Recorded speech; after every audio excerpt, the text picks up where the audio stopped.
They used to go out in high school. They had 16 years old. They thought they were friends.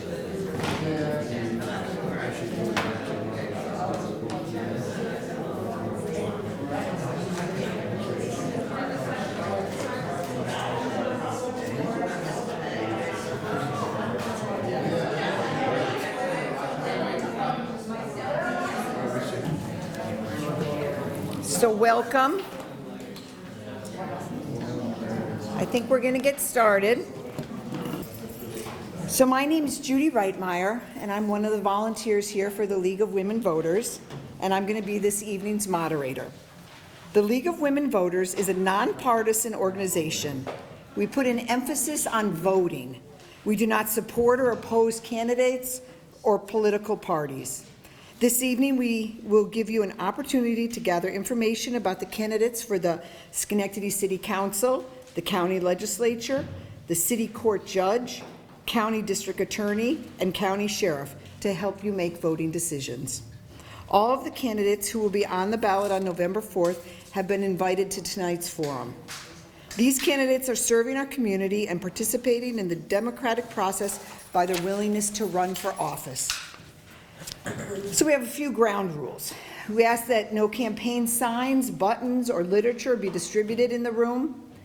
There's a table for campaign literature outside this room.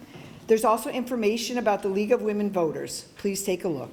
Also, please silence your phones, your watches, anything that can beep or disturb the forum tonight.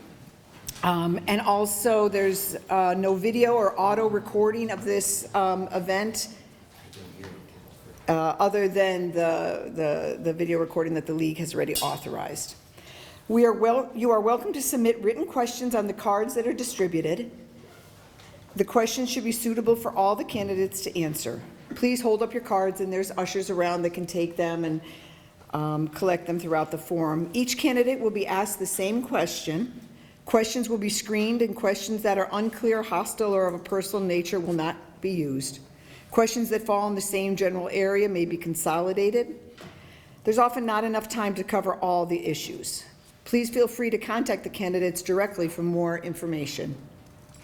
So candidates will have a 2-minute opening statement, 1 minute to answer each question, and a 1-minute closing statement. We have timers who will hold up a yellow card when there's 30 seconds left and a red card when time for the candidate to stop. During the questioning time of the forum, the order of candidates will be varied. After each statement or question, please hold your applause until all the candidates have spoken. The following candidates are running unopposed and will not be participating in the formal part of the forum. We have set time aside at the end of the forum for them to talk to voters. The candidates running unopposed are Robert Carney, Dominic D'Agostino, Omar Sterling McGill, and Oscar Quintero.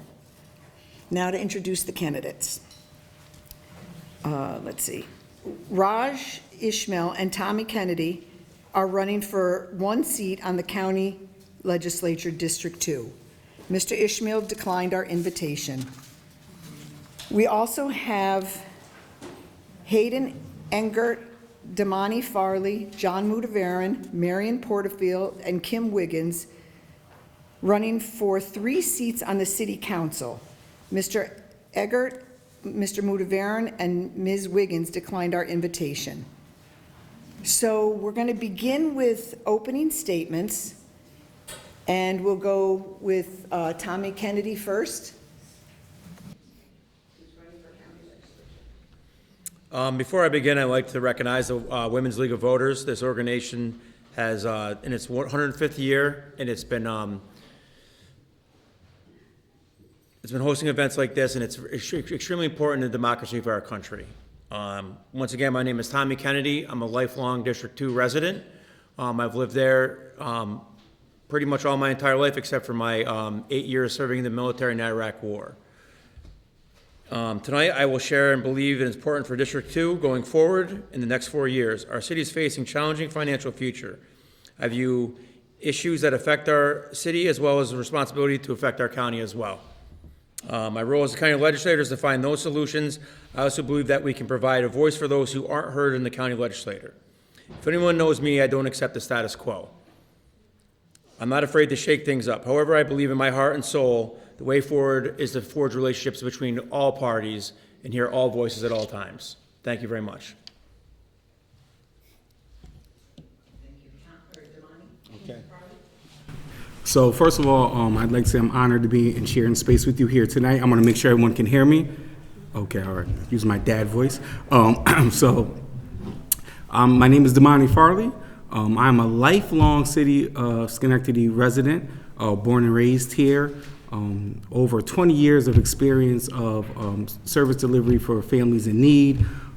I believe in really making plans with people and not for them. That's been my entire base, my ideology as I work through some of my community service as well as my leadership role in Schenectady City Council.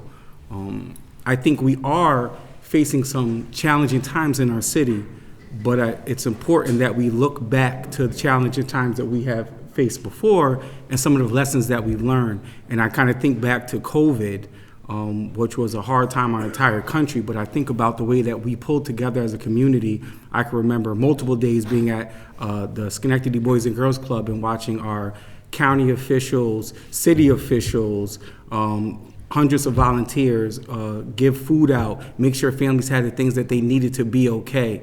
And I think that, so in every crisis, there's an opportunity to demonstrate our humanity and our strength together as a community.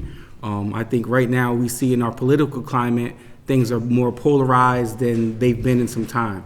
So I would consider that myself to be a crisis. But I think it's not just a political crisis, it's a crisis of conscience. So I think that in order to do that, we must lean back and kind of depend on our track record of pulling together when times are difficult and people are really unsure, and that's what I like to bring to Schenectady City Council, and my record thus far has proven that, and I look to continue doing so. Thank you. Good evening, everyone. First of all, I'd like to thank you all for being here, and I'd like to thank the League of Women Voters for putting on this forum. My name is Marion Porterfield, and I am a longtime resident of Schenectady. I wasn't born here, but lived here since elementary school, so I think that counts for a lot. During my time in living and growing up in Schenectady, I've seen the challenges and I've seen how things weren't doing well and how things have gotten better. And I really enjoy having my time on the council. And I'd like to tell you about how I decided that I wanted to be a city council member. I spent a lot of time as a community worker, and part of that was going to the city council and advocating for various things across the city, especially within my community. I felt at that time there was really no response within the community, from the city council, and that in order to do something, you had to be a part of the solution that you wanted to see. So I learned how to, through helping other people run for office, how to run for office, and I ran for office and was successful in winning my seat. So at this point in time, I've served on the city council for over 13 years. And I've learned that to help other people, you have to make sure that you're also also able to make sure that what people's needs are. So I spend a lot of time going to community meetings, various neighborhood meetings, and listening to people, because I always say that how you see it depends on where you sit.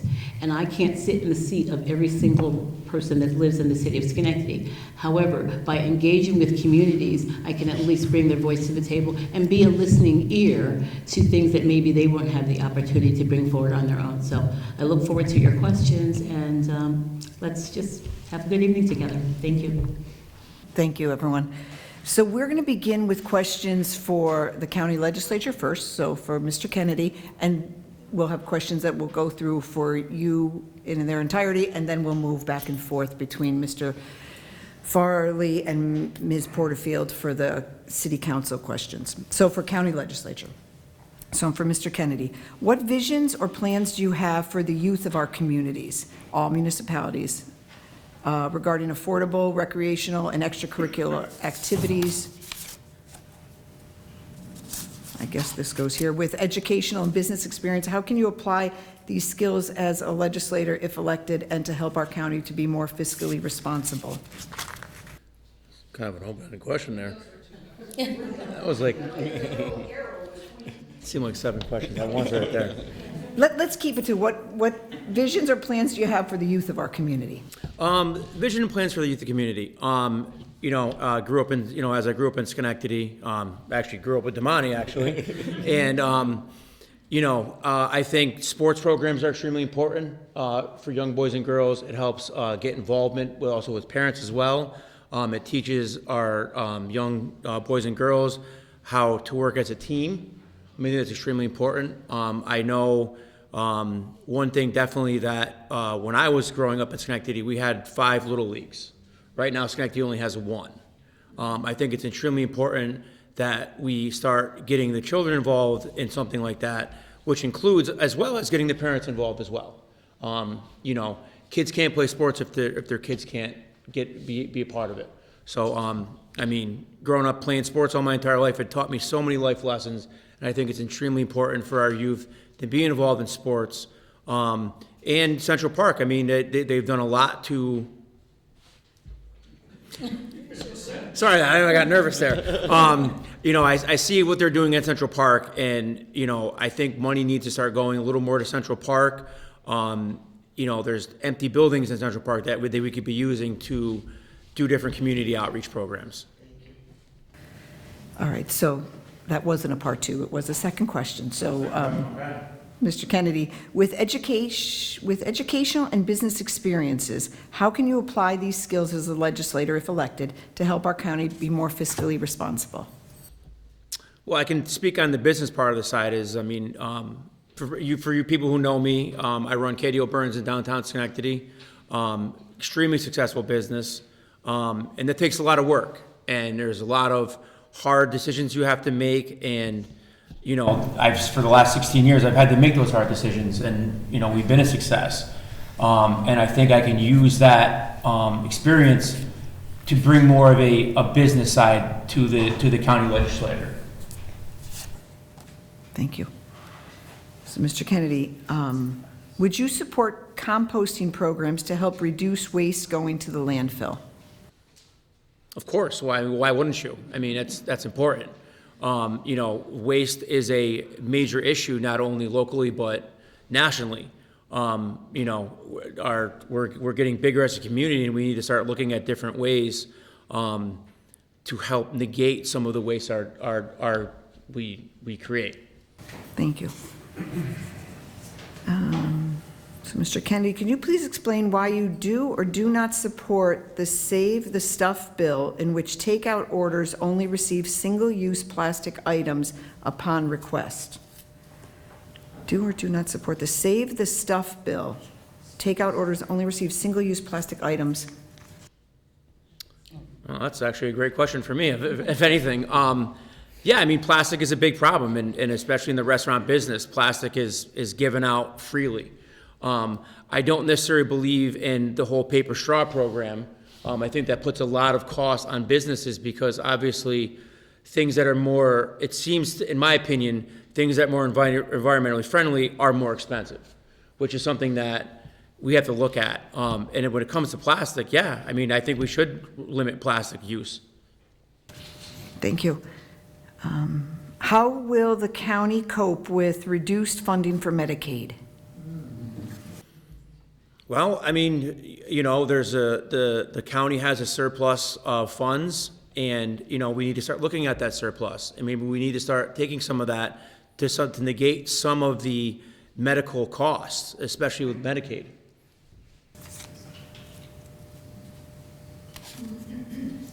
Thank you. So, Mr. Kennedy, what changes can be made to reduce local or county tax increases? Well, once again, we can go back to the county surplus.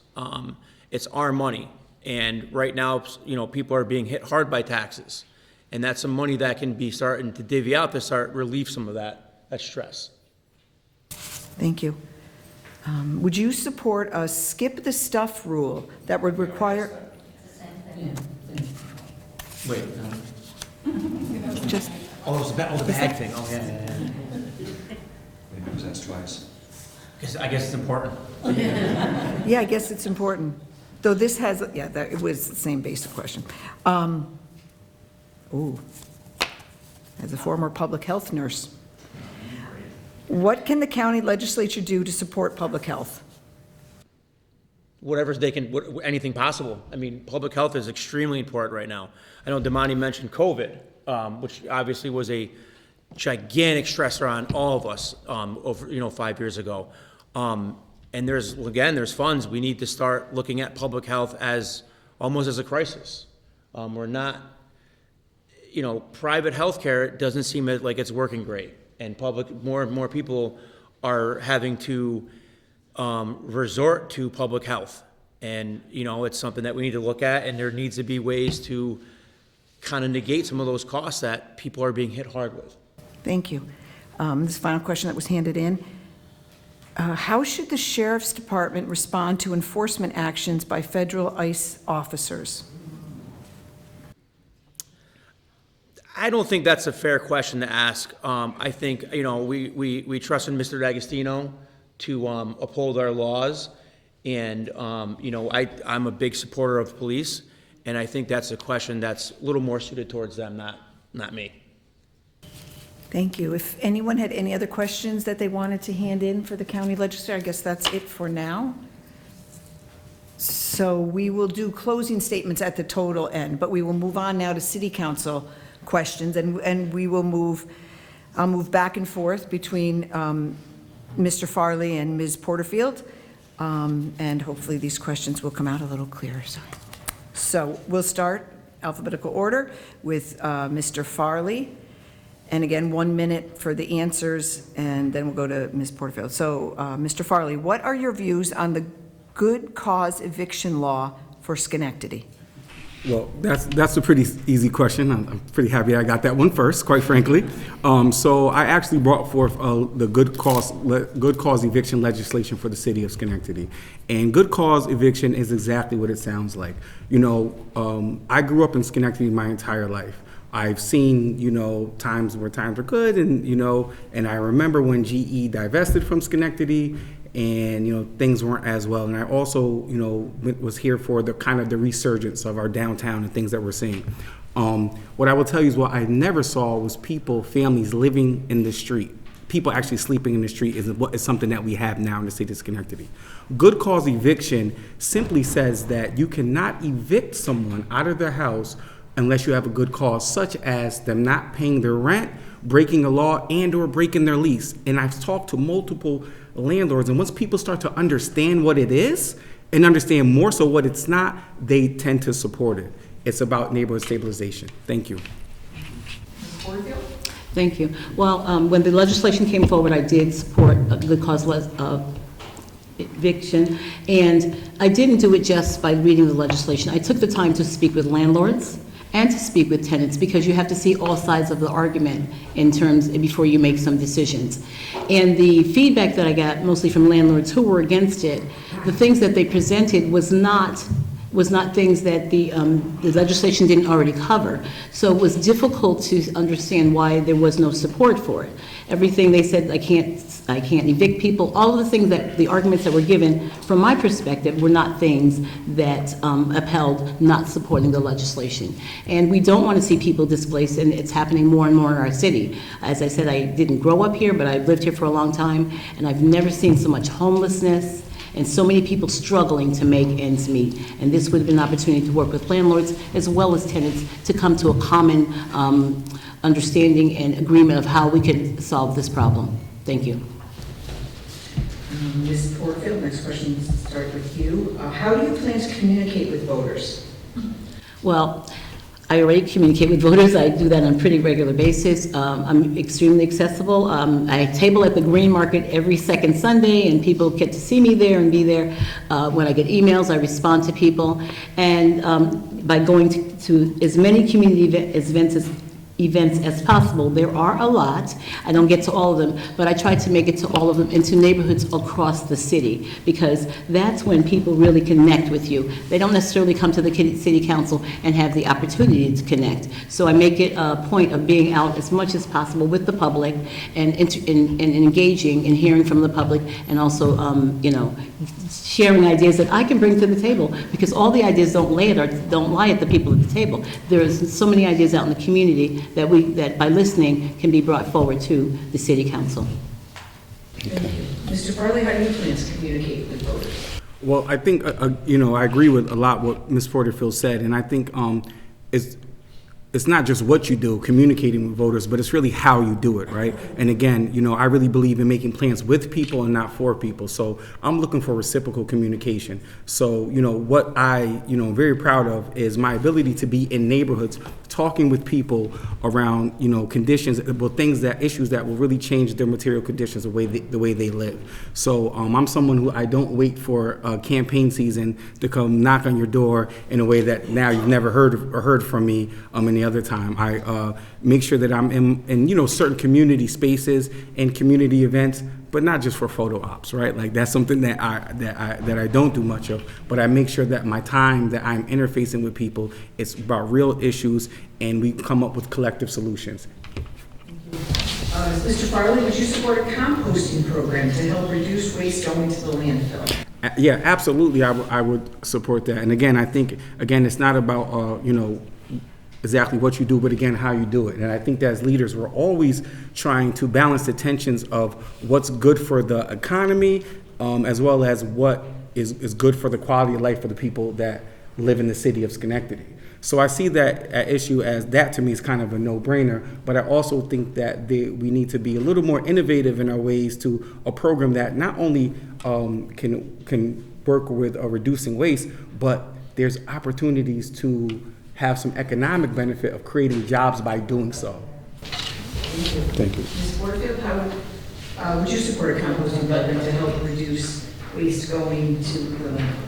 Absolutely, I would. And actually, there was a forum held in this very room where they were teaching people about composting, and I came because I wanted to learn more about it. And I learned a lot there, including that there's this whole thing about not composting clothes, but reusing them. So I'm very interested in composting, and not only that, any way that we can reuse what's so much often wasted in our community. And additionally, it allows the opportunity for people who probably don't compost in this urban environment to learn how to, and it's something that you can do in your backyard. So it's something that everyone can get involved in and be a part of, and to make our city a better place, and to teach people how to do things that would only not help the community, but help them as well.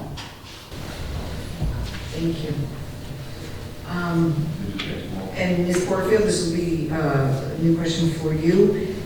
Again, on the same line of the trash and garbage. Garbage collection has been a pressing issue with stickers and bag limits. What's the solution to reduce cost and maintain effective garbage collection? That is an excellent question, and one we've been pondering for a while, I'm sure you know. First of all, we did get the sticker system, which is not working as well as it should, I should say. There was another part of it where they wanted to, where there was a recommendation that we count bags, which is something that I believe most of us on the council voted against. But we definitely have to do more education, I think, with our residents to help them to understand about putting garbage out, because part of it is not just what we legislate, but it's also helping our community understand that we're not just doing this to make life difficult for anyone, but to make our city a cleaner, more environmentally friendly place. So I think that we need to work with the community, start with educating kids, because young people can bring things home to their parents. And oftentimes parents will listen because their child learned it at school. So I think we definitely need to do a better job of how we do our garbage collection. Thank you. Mr. Farley, garbage collection has been a pressing issue. What's the solution to reduce the cost? Well, first, I think, I'll start by saying, we have rolled out the sticker program in the city. I am a bit critical of the program, again, not just because of the program on its merit, but in what way that it got rolled out. I was really hoping that we would have a longer extended period of time to help people understand the ins and outs of the programs and the why. I think sometimes people are left in the dark as to why we're doing things, and I really think that with the sticker program, we want to increase costs, but you don't want to increase costs and fees for people on the same year that you're increasing their taxes, and now you want to limit, the amount of trash that they could put out. So I think the way that the program is being rolled out and in the timing, just poor planning on our part. I think that we could have more graduated interventions that people could kind of wrap their head around and be more willing participants in the program. Thank you. And Mr. Farley, next question. Sure. What would be your top priorities if re-elected to the city council? And how would you effectuate real change among your colleagues? My colleagues? Okay, so first, that's kind of too yeah. Well, I think so. First question is it would have to be housing for me. The reason why I say housing is because housing really impacts all other aspects of the city that we live in. I'll give a good example of in Schenectady City School District, as we are working to kind of increase our graduation rate. We have a very transient population. But if you have a student that starts and does K-12 through our city school district, their graduation rate, last time I checked, I believe it was upwards of 90%, right? So not only is it impacting our school's academic piece, but I really think that the economic benefit and the public safety dollars you save on having a neighborhood stabilization plan. So that's why I think housing is where I would start if I had to pick one priority for the top priority. Now that second part of the question, how would you effectuate real change among your colleagues? Okay, so I think, well. I think that was time. Okay, that was time. Okay, is that the all one? Okay, yeah. Okay. Yeah, it's like a two-part, I guess. Yeah, I'll try to find a way to incorporate that in another answer as well. So Ms. Porterfield, what would be your top priority if re-elected to the city council? And I guess this part two, how would you effectuate real change among your colleagues? Well, my top priority would be taxes. And specifically, I'd like to be able to look at pilots, the payment in lieu of taxes that we have that developers get to come into our city. Development is extremely important. I do not deny that. However, development cannot be done at on the backs of the taxpayers. So now we're looking at a very significant increase in taxes. It's being proposed. It's a proposed budget. So I would look at how we can reduce taxes, the burden on taxpayers, because the taxes don't only affect taxpayers, because it affects everyone. If a landlord has to pay more taxes, then they charge more rent. If people have to pay more rent, then they're struggling more. Perhaps they could be on the street. So I really feel like we should look at how our tax base is and look at how much we're charging in taxes and try to reduce that at a level so that everyone is able to pay their taxes, live comfortably, and that we're not seeing, again, the level of homelessness. Mr. Farley spoke about how children move from school to school. There are some children who start in one home going to school in the morning, in the evening they go back to another home. So I would look at taxes as one of the things that are most important to me. Thank you. Ms. Porterfield, next question. To what degree should city council members follow the lead of the mayor? Under what circumstances would you publicly oppose the mayor, and what kind of blowback would you expect if you did?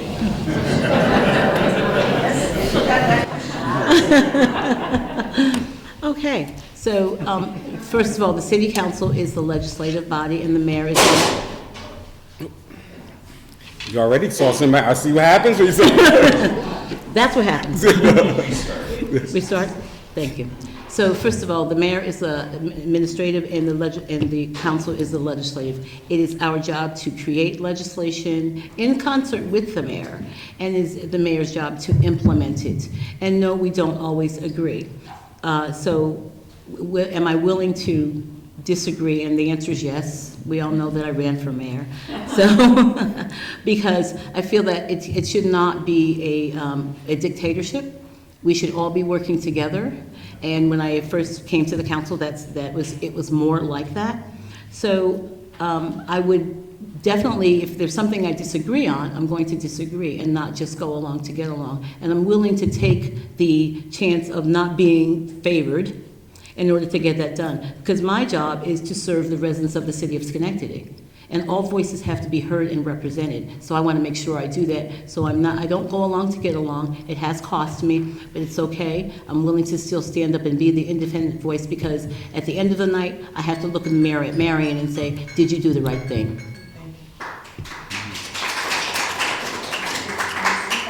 To what degree should city council members follow the lead of the mayor? Under what circumstances would you publicly oppose the mayor?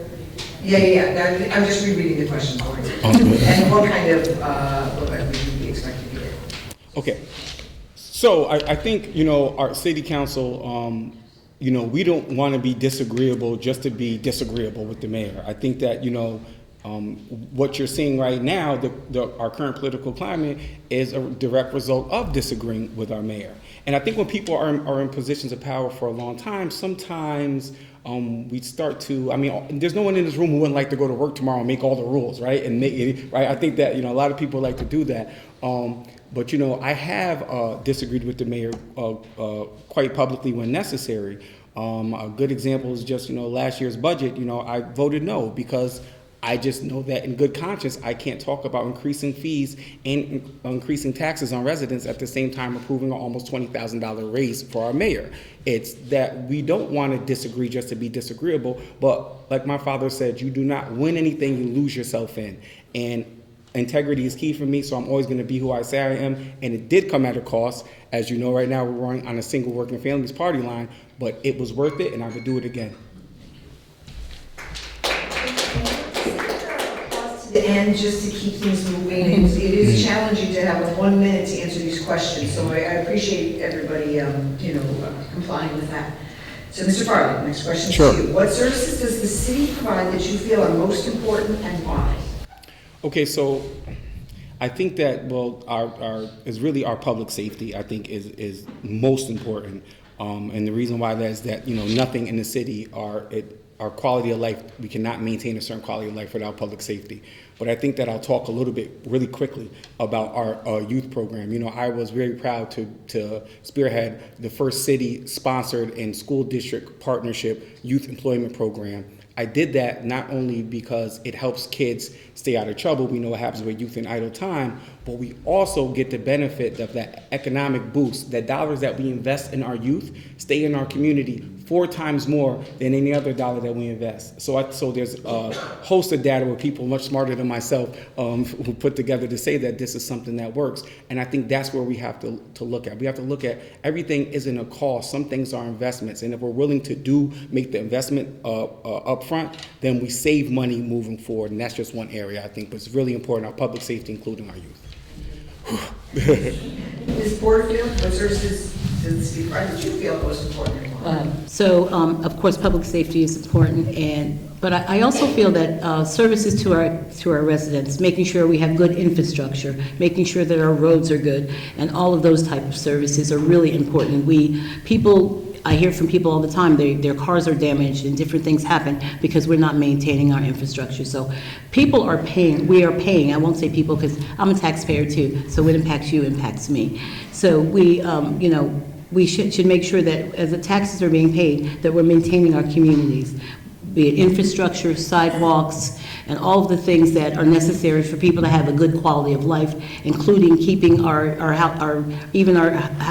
properties that are vacant, making them look decent, because who wants to live next door to a vacant property and with, rodents, et cetera, not being running around. So I think that we need to take care of our infrastructure, our vacant properties, and making sure garbage services are are things that we're keeping up on, all of those type of services. Thank you.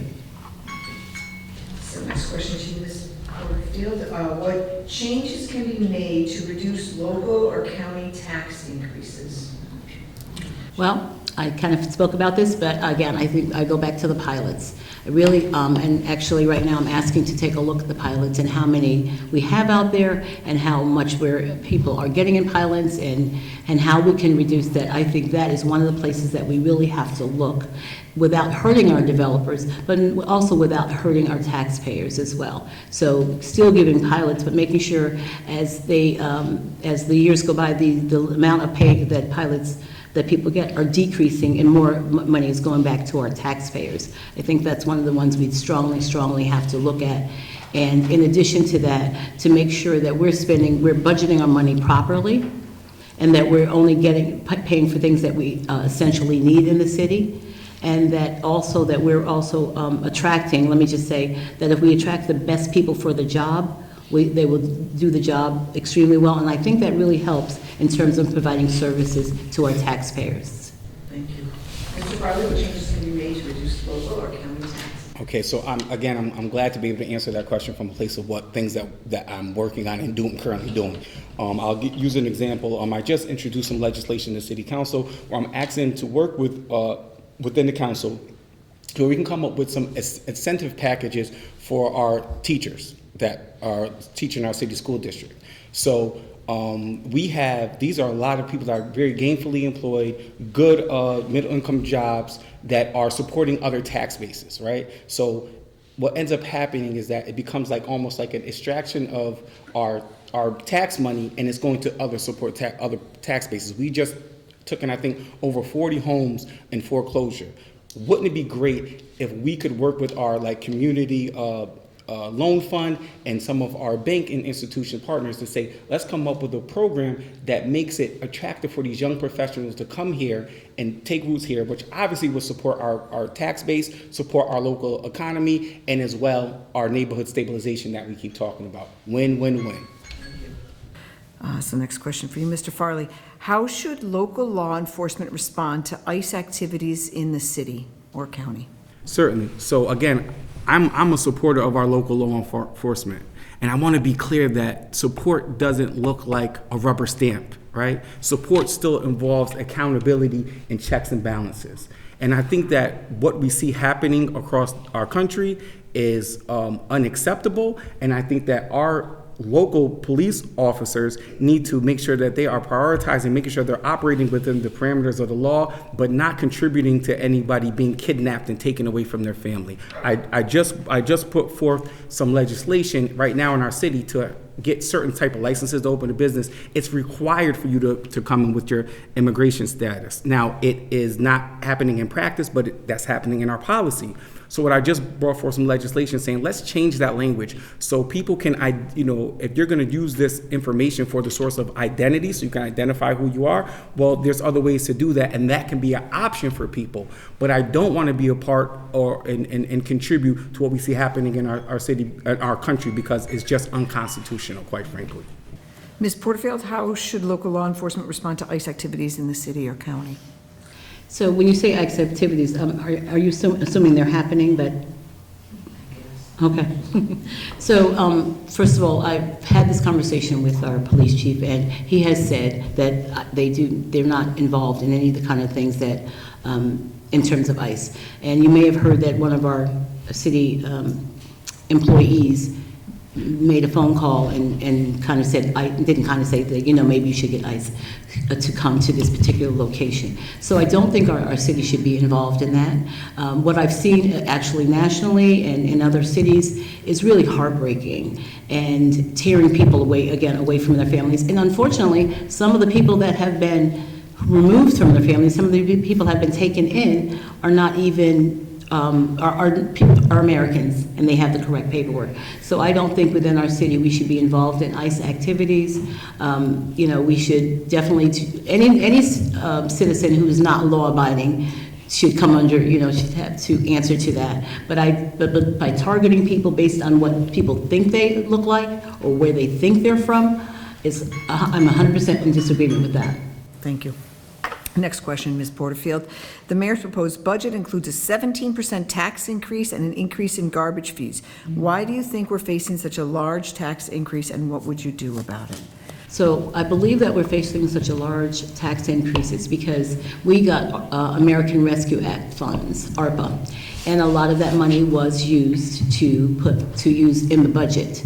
So now we're facing that, and we're seeing that money is no longer available in 2026. So now there's a large deficit in the budget, and how do we handle that? So as you know, we're looking at the budget right now. Our first meeting was last night. So I'm recommending, first of all, that we're going to have to look at our fund balance and see what we can do in the fund balance, because we just simply cannot tax residents to that degree. It would just cost so much. I can't even imagine. I'm already hearing from people about they're on a fixed income and all of that. So I'm recommending that we look at other ways, other places we can, I don't want to cut services, but other ways we can save money and not burden our taxpayers to that degree. And again, I think we're going to have to look at our fund balance. There's a formula that is for fund balance that says, here's how you make sure that you have enough. And I'm looking at that, making sure that we can use as much as we possibly can in order to have a more balanced budget without putting that 17% increase on our taxpayers. Mr. Farley, the budget includes 70% tax increase, an increase in garbage fees. What would you, why do you think we're facing that large tax increase, and how would you reduce it? Well, first, I think that we're facing that because I think, budgets, a lot of time when you're facing a deficit in the budget, it's not about what's happening right in the moment. It's really a reflection of what has happened years prior. And I agree that ARPA funds, kind of gave an infusion of resources to in the community. But something that was really important to me, and reason why I did not vote for I voted no for our last budget, is because when these funds are being applied, they need to be applied in ways that are making investments that continue to pay dividends moving forward. And I think that, and there were some areas, and I like to own it. I don't like to act, even though I voted no, I'm still a part of the larger governing body who made that decision. So I think that what we need to do is definitely look at our fund balance, and then we have to look at ways that we can cut costs, but we have partnerships. And I think that the way you do that is by strategic partnerships with businesses and nonprofits to help make sure that we don't tank the quality of life of the people that live in the city of Schenectady, but without raising their taxes. Thank you. Okay, a lot of taxes. So next question, Mr. Farley. Can you give an example of a time you disagreed with someone more powerful than yourself? How did you stand up for what you believe, and what were the repercussions? Oh, jeez. So I think I'm just reading that. I know. Sure. No, it took. So again, I think that this is what we're witnessing right now. I think the mayor and the hierarchy might believe to be more powerful than me, but I believe I operate in purpose and not in power. I represent people, and I think that's where all the power resides, quite frankly. And I think right now, Mary and myself, we were actually endorsed by the Democratic Executive Committee. And then what ended up happening, because I voted no for what I thought was an irresponsible budget and spoke out about things that I think are happening in the city that shouldn't, after being endorsed by the executive committee, the mayor and a few other people got together and collected people's proxy votes, and then took those proxy votes and manipulated the system so myself and Ms. Porterfield would not be on the Democratic line. So that's been the consequences for that. But again, I would do it again. And you don't win anything that you lose yourself in, and that's why I find myself here today, but that's okay. I'd rather sit in this seat and be able to look myself in the mirror and look you in your eyes. Ms. Porterfield, can you give an example of a time you disagreed with someone more powerful than yourself, and how did you stand up for what you believe, and what were the repercussions? Well, I think there's been times in all of our lives there's been someone, I don't, the power thing, I'm not really, maybe that person perceived they had more power than I am. So I don't think that power also is always necessarily based on the role that you play. I think a lot of power, it has to be with the people there's people power and there's money power. So there can be power in having people with you. And so I feel like I sit in that seat of power because I feel like that because I represent residents, I bring that to the table. So when I've met with people who we disagreed with, and maybe they perceive they had more power, I still stand up for what I believe in, because at the end of the day, you can't stand up for something that you don't believe in and then explain why you did it. So you have to be able to be true to yourself and true to the people who are supporting you. So I just, when we disagree, I disagree with people respectfully and give them the reasons why I disagree, but I'm never to the point where they can draw me over the line and say, well, because I have more power than you, you should listen to me. That is not how I live my life. Thank you. Ms. Porterfield, next question. How could supporting good cause, I assume it means good cause eviction, solve housing and homeless problems? I believe that by supporting good cause eviction, we would have people being able to maintain the homes that they're in. Again, as already been said, as some people are put on the street, and then because the rents have gotten too high, with good cause, one of the things would be that there would have to be a good reason to increase the rent, or that you could only raise the rent a certain amount. I've heard of instances where rent has been raised as much as $200 a month at one time. That would just blow almost anybody's budget. So by supporting good cause, it would help rents be at a level that everyone could afford to stay in their homes. And then landlords, on the other hand, aren't now not having tenants for months at a time, because then they're losing money as well. So good cause, in my opinion, would have created a balance there, that the landlords could collect a certain amount of money, people would be able to have rents that they could afford, and then we would not see the level of homelessness. More people go to the food pantries. We increase our ability to give people food at the food pantries, but that should not be the goal. The goal should be that people should be able to find a place to live and be able to afford food on their own. And Mr. Farley, how could supporting good cause solve housing and homeless problems? Okay, so it can solve some of it. It can't solve all of it. I think this is a multi-faceted problem, and it's going to take multifaceted solution. What good cause does specifically would ensure that people who are paying their rent and not violating their lease cannot be evicted for retaliatory reasons. So like some of the people who came forth and was talking with myself was saying like, look, I've been in my apartment for this many years. However, I'm talking to my landlord because my heat isn't working appropriately, and the response was, instead of coming in to work with that tenant and making sure that they have proper heat, they said, well, the housing market is so in such high demand that if you don't want to just deal with this and run extension cords and space heaters, then I can evict you. So that's one way that it would fix the problem from kids going to school and coming home off their school bus and seeing all of their family's belongings on their lawn based on those really despicable practices that happen. So, and it also gives our landlords stop there. Thank you. This will be the last question for the city council members. Mr. Farley, describe your greatest accomplishment on the city council. Oh man, so again, I will go back to the city youth employment program. Because again, what it did is it takes our youth, it gives them something to do, something positive to do. It's a great investment in our economy. That money, like I said, circulates in our economy 4 times more than other dollars invested. But then there's also that public safety savings, right? Because when youth have free time, sometimes they don't always make the best choices. So it frees up our officers and our first responders to respond to other things that are going on in the community, and it really also is an investment in our students, because as they're being exposed to certain pathways in job careers. If you do that, the research shows that you're likely to enter into that type of path or job career, and people take roots and will stay here in the city. So there's so many benefits to that. I think that there's been probably some more on a grand scale impactful things that we've done, but that by far is one of the things I'm most proud of.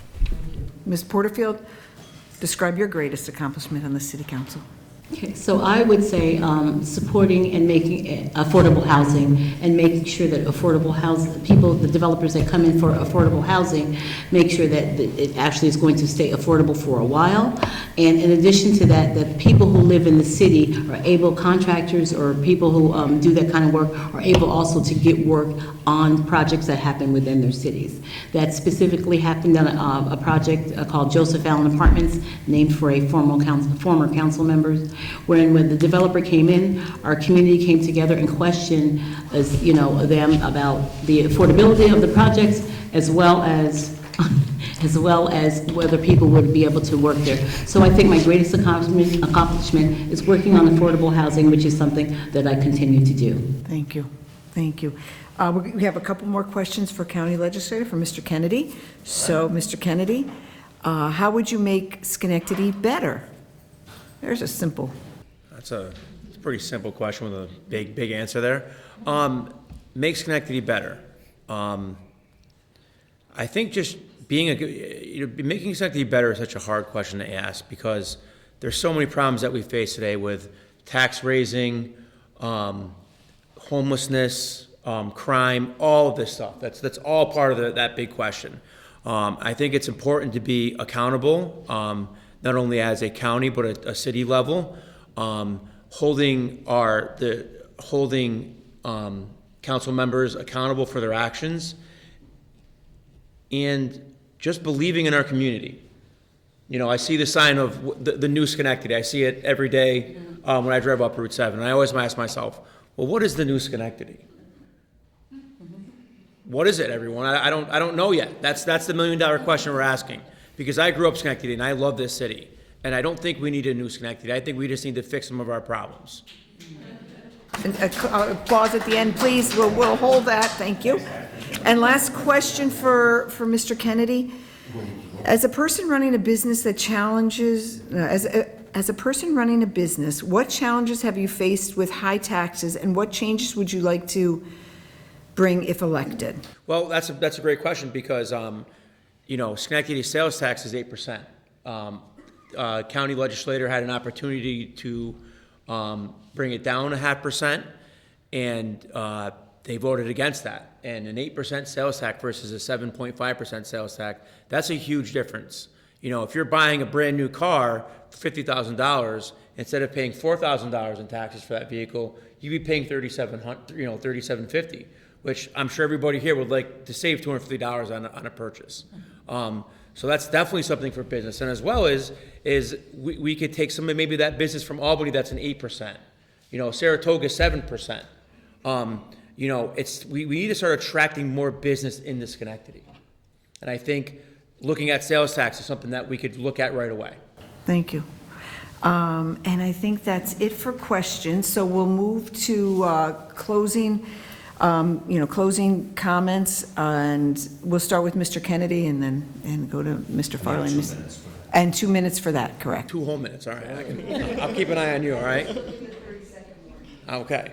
Once again, I want to thank the League of Women Voters. I appreciate the opportunity to come sit and speak with you all and hear what I have to say. We wrote this big closing speech, but forget all that. All right, I'm going to speak to you guys honestly. Grew up in Schenectady, lived in District 2 my entire life. I've had opportunities after getting out of the service to live in Virginia or go someplace else. I came home. This is where I wanted to live. I owned a home in District 2. Again, I bought a second home in District 2. This is my city, and I'm going to fight for this. I'm going to challenge the status quo. We've ran a certain way for so long, and it's time to get some new blood in there and challenge, but not challenge aggressively. Challenge with an open idea. We can't solve these problems with having one side on one side and one side on the other side and having no interest to come together. All right? If we want to stay that way, we're going to continue down this downward spiral. Mr. Farley mentioned that it's such a polarizing time right now in our politics. And there's no reason for that. Everybody has great ideas, and we're not going to solve anything by not working together. I know looking at the county legislator right now trying to come in as Republican, it's an uphill battle for me. And how to win that is to make friends on both sides, listen to both sides of the conversation, and come up with the right idea. Because we can sit here on either side of the fence and fight and fight and fight, and the only people that are going to pay are the hardworking people of our community. I feel like that's something that politics has forgotten. It's not about us, it's about you guys. And that's who we serve. And that's who I want to be held accountable, and more importantly, accessibility. That's what I'm running on is if you have a problem, come to my house. Come to the business. Call me on the phone. Thank you. And Mr. Farley, your 2 minutes of closing. Okay. Well, so first of all, I'd like to thank everyone for being here and listening to us babble at you a little bit, and I hope that you take away a real clear understanding of who we are as leaders. For me, I think it just comes down again to making decisions with people, not for them. My time on the council has been. I always say, people say politics. I say politics isn't as bad as they say. It's worse. And the reality is that it doesn't have to be. Even right now with city council, a lot of our legislation that passes unanimously, right? So we do have the ability to work together. But it's not what you do, but it's how you do it. And my time has been spent very intentionally about saying, okay, just because we do things this way doesn't mean we always have to do them that way. We can't allow tradition to stifle innovation. I think our society is changing, and what we want to do is hold true to our values that hold us together, but also be innovative enough to create different service delivery options to people in need that need it. It doesn't mean that we're helping this group and mean that we're taking away from another group. It's just not the way it is. And I think Mr. Kennedy said, that highlighted the polarization piece, but also said that there's no reason for that. Well, I would differ. There is a reason for that, because if you and I are at each other's throats and we can't sit down and have a reasonable conversation and have the benefit of diversity of ideas and thoughts and inclusion, then what ends up happening is that we do this, and then the people that win are the very few people that are making the behind the door secret handshake deals, who are consolidating power, and we just have to call it what it is. You guys know what I'm talking about. Anything I'm saying here, you look on the record, you'll see it, and I think we just have to be honest with ourselves about that. And I think to your point around being a Republican, nobody's perfect. However, we did grow up together and play football together, and I think that we can benefit from the open exchange of ideas between two parties. Ms. Porterfield, your closing statement? Thank you. First of all, I'd like to thank everyone for coming this evening and for the questions that you asked. I'd like to thank the League of Women Voters for putting this forum on. As I stated in the beginning, I've had over 13 years of experience on the City Council, and beyond that, many more years of community service. Now, the City Council didn't come with an instruction manual. But in order to learn as much as I possibly could, I joined the New York Conference of Mayors and Municipal Officials. And to go to conferences, to learn more, to make sure that I'm serving you in the best possible way. And I didn't just do that for myself and say, well, let me go and not bring anything back. I brought things back to my colleagues, set up opportunities for us to do webinars and to learn as well, because I know if we're to be effective the best way possible, we all have to have as much information as possible. And I remain dedicated to affordable housing, to creating economic development without burdening taxpayers, to making sure we have the best public services, and to also make sure that every voice in the community is heard. Now, Mr. Kennedy said that sometimes it's like polarizing because it's parties, but unfortunately that's not always the case. We all happen to belong to one party on the City Council, and still you can see where the polarization has happened. And what I just want to remind everyone, and what I always do, regardless of what party you belong to, or your belief system, or any other difference that we may have, because diversity is what creates our community and makes it a better place, that we ultimately need to work together for the residents, and that's what I am committed to doing. I bring both expertise and passion to the table, and I feel together we can build a stronger, more vibrant Schenectady for everyone. So I'm asking for your vote on November 4th, or if you come out for early voting, to vote, and to allow me the opportunity to continue to serve you in the best way possible, and for that, to make sure that all the residents of Schenectady are heard and their voices are brought to the table. Thank you. Well, thank you so much for all three of you for being here. I wanted to share that Mr. Quintero and Mr. McGill are also here if people want to speak with them afterwards. I think a round of applause is appropriate right now. And then I just want to remind people to vote. There'll be early voting at the following locations: here at the library in Schenectady, the South Schenectady Fire Station, Glenville Senior Center, Niskuna Town Hall. All Schenectady County voters may vote at any of the early voting locations in the Schenectady County. Early voting will take place from October 25 through November 2nd. Election day is November 4th. More information is available on the table out there. And also absentee ballots are available for this election. Voters may submit an application for that absentee ballot with the Board of Elections by a postmark date no later than October 25th. I know you're taking this all down so that you have it, or they can go in person to the Board of Election no later than October 27th. And the League of Women Voters has an awesome website that you can probably get all this information from. The absentee ballots must be postmarked by November 4th. And if you're not sure where to vote, just call the Schenectady Board of Election. And thank you again. And I appreciate everybody's participation.